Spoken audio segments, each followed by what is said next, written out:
Shalom a todos, sean bienvenidos a este estudio sobre las curiosidades de la Haftará. La Haftará es la lectura de los profetas que acompaña al estudio de la Parashá semanal. Entonces, te recomendamos que antes de ver este video, estudies la enseñanza de la Parashá Shemot. Siendo así, empecemos.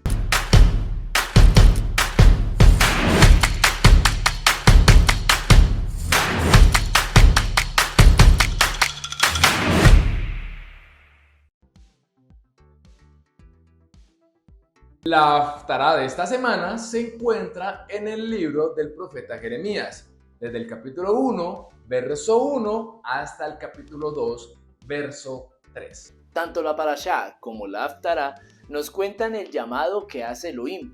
Él llamó a Moshe en su tiempo y también llamó a Jeremías, y el llamado se efectuó por su majestad.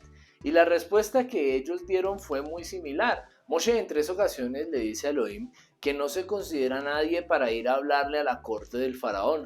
Luego manifestó que no creía que los hijos de Israel le fueran a creer. Una vez más, no creyó en sí mismo, ni en él, ni en la capacidad física para hablar. Al igual que el profeta Yirmeyahu, él tampoco creía que podía ser quien requería Elohim. El profeta desconfiaba de sí mismo, pues le dijo al Creador: Adonai Yahvé, he aquí, no sé hablar porque soy niño. En otras versiones, en vez de niño aparece la palabra joven, que es una mejor palabra, pues en hebreo aparece la palabra Naar, que efectivamente traduce joven, pero no solamente traduce joven, sino que también traduce muchacho, sirviente, servidor, siervo, mozo, mozuelo. Y es muy interesante porque esta misma palabra que aquí traduce joven, en el libro de Génesis 37:2, cuando Joseph servía a los hijos de Silpa y Bila, justamente sale esa misma palabra, Naar, y significa en ese verso sirviente. Así que las dos posturas quedan perfectas para esta queja del profeta Jeremías. Una es que él, al considerarse muy joven, podía haberse impedido al enfrentarse él solo ante un gobierno corrupto. Y la otra postura es que él era alguien que estaba en sujeción de amos poderosos y eso lo podía impedir de proferir palabra alguna, o simplemente estaba muy abajo de la clase social y consideraba que no iban a tomarlo en serio. Este es un paralelismo completo a la vida de Moshe, pues este también estaba inhabilitado física y políticamente, pues había huido de Egipto luego de haber sido criado como un hijo de la hija del faraón. Ni Egipto, el lugar donde se crió, ni el pueblo de Israel confiaban en él. Dura cosa Moshe veía ante el llamamiento del Rey del Universo. Tanto Moshe como Jeremías tenían un llamado muy peligroso para sus propias vidas y sintieron miedo. En el momento de Elohim llamar al profeta Jeremías, dice esto: antes que te formase en el vientre te conocí, y antes que nacieses te santifiqué. Te di por profeta a las naciones. Es interesante porque donde dice te di por profeta a las naciones, en hebreo dice Navi lagoyim netatija. te di por profeta para estos gentiles. Pues vemos que la palabra usada en este verso es goim. Dura cosa tenía Jeremías, porque si nos ponemos a pensar, Elohim lo llamó para hablarle a la casa de Judá, y era a ellos a quienes se refirió como estos gentiles. Para Yahvé, el pueblo, aunque afirmaran que estaban en la tierra prometida y que eran el pueblo elegido, sus corazones estaban lejos de él, ofreciendo incienso a dioses extraños y adorándolos. Pongámonos en los zapatos del profeta. ¿Cómo un joven o un siervo puede pararse enfrente de un reino entero, enfrente del reino de Judá, y llamarlos goim? Recordemos que un goi es quien se olvida de su genealogía, de esa forma olvidando su propósito en la tierra.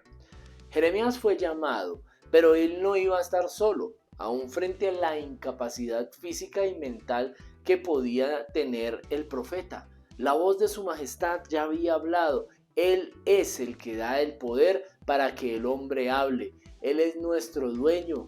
Nosotros no podemos negarnos cuando Él llama. Si Él habla, nosotros obedecemos. Así es la vida de los llamados.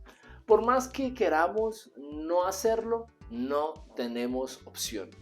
Y aunque la vida en ocasiones nos ponga difícil y color de hormiga, sabemos quién es nuestro hacedor. Las palabras que Elohim le dice al profeta Moshe y al profeta Jeremías son maravillosas.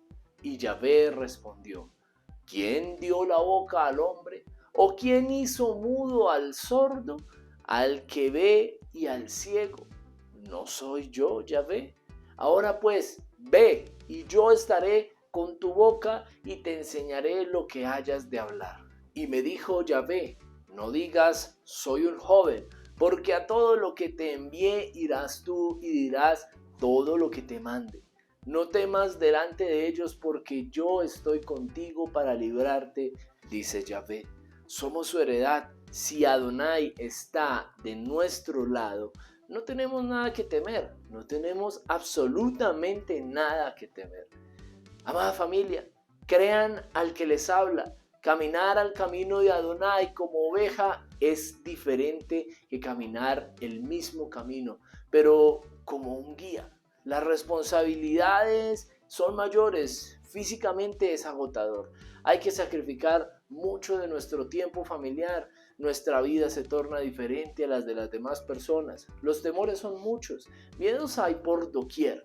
Nosotros somos humanos y también sufrimos angustias. Las palabras de Moshe y de Jeremías nos sirven de aliento porque ellos fueron grandes hombres de nuestro pueblo y aún así tuvieron temor de lo que podía pasar a su misma existencia. ¿Cuánto más nosotros? Pero la voz del consuelo de su majestad está ahí siempre. Está siempre presente en nuestras vidas. Él siempre está presente. Él no se equivocó al llamarnos y aunque ante los ojos de muchos quizás fuimos los peores, los que no nos merecemos esto, siempre está presente el dedo acusador, pero ante los ojos de nuestro Creador es todo lo contrario. Pues lo que en Elohim parece absurdo es mucho más sabio que lo humano, y lo que en Elohim parece débil es mucho más fuerte que lo humano. Basta, hermanos, con que se fijen en cómo se ha realizado su propia elección. No abundan entre ustedes los que en el mundo se consideran sabios, poderosos o aristócratas. Al contrario, Elohim ha elegido lo que el mundo ha dado por necio, para poner en ridículo a los que se creen sabios. Han escogido lo que el mundo tiene por débil para poner en ridículo a los que se creen fuertes. Ha escogido lo sin importancia según el mundo, lo despreciable, lo que nada cuenta, para anular a quienes piensan que son algo. De este modo, ningún mortal podrá alardear de algo ante Elohim, que a ustedes los ha injertado en el Mashiach Yeshua, convertidos para nosotros en sabiduría divina, en fuerza salvadora, santificadora y liberadora. Así que, como dice la Escritura, si hay algo de qué presumir, que sea de lo que ha hecho Adonai. Elohim eligió a un tartamudo y a un jovencito para sentarlo entre los príncipes de su pueblo. Nosotros somos de Él, somos sus hijos. Él nos compró con precio de sangre. Nuestra vida es una muestra total de su amor. Él siempre estará de nuestro lado, aunque tengamos que pasar por el fuego o por las aguas, siempre estará presente. Vivimos por Él y si morimos, ganamos todo en Él. No somos nuestros. Luego del llamado del profeta Jeremías pasa algo extraño. La palabra de Yahvé vino a mí diciendo: ¿qué ves tú, Jeremías? Y dije: veo una vara de almendro. Y me dijo Yahvé: bien has visto, porque yo apresuro mi palabra para ponerla por obra. ¿Qué tiene que ver una cosa con la otra? Para entender esto tenemos que estudiar la palabra hebrea de la semana con el More Agel. Adelante, More. Muchas gracias, Agel. La palabra hebrea de la semana es la palabra shaket, que significa almendro o árbol de almendra. Esta palabra está escrita con las letras hebreas Shin, Kuf, Dalet. Lo interesante es que con estas mismas 3 letras hebreas, pero con otra puntuación vocálica, tenemos la palabra shoked, y esta traduce alerta, apresurar, trabajar. Es impresionante porque en español no tienen nada que ver las palabras almendro y apresurar, pero en hebreo almendro se dice shaked y apresurar shoked, usando las mismas letras hebreas. Elohim usa un juego de palabras para darle al profeta su primera profecía, haciendo hincapié de que en hebreo puede haber palabras homógrafas que no son homófonas, es decir, que están escritas igual pero suenan diferente y tienen significados totalmente diferentes, cosa que no pasa en español, o por lo menos en el español de Latinoamérica, en donde la Z suena igual a la S y casa de una vivienda suena igual a salir de casa. Esas son palabras homófonas que no son homógrafas, es decir, palabras que suenan igual pero no se escriben igual y tampoco tienen nada que ver una con la otra. Pero también tenemos palabras que se escriben igual, suenan igual y no tienen nada que ver una con la otra.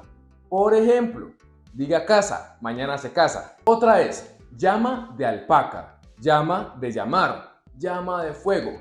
Esa llama se llama llama. En fin, en español las palabras homófonas son las que se escriben igual y suenan igual. Y las palabras homógrafas son las que se escriben diferente y suenan igual. En hebreo tenemos palabras homófonas que no son homógrafas, como roe de pastor y roe de ver. Una es con ain y la otra es con alef. Y también tenemos palabras homógrafas, pero que suenan diferente, como shaket y shoket, almendro y apresurar. O como akav, engañar, suplantar, y ekev, tomar el lugar, galardón, calcañar. Palabras que en sí no tienen nada que ver, pero Elohim las usó en un juego de palabras para mostrarle su primera profecía al profeta Jeremías. Con esto terminamos la palabra hebrea de la semana. Sigamos con el estudio, Agel. Muchas gracias, Morea Agel. Amados, Elohim nos llama. Elohim nos dará de su fortaleza para ejercer nuestro llamado. No perdamos de vista el gran propósito de la reunificación de las 12 tribus de Israel. Shalom Aleichem.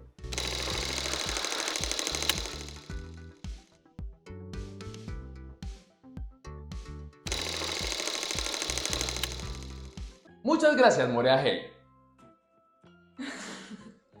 Te amo, hermanita. Ya. ¿Quién puso eso? Esta queja del profeta Jeremías,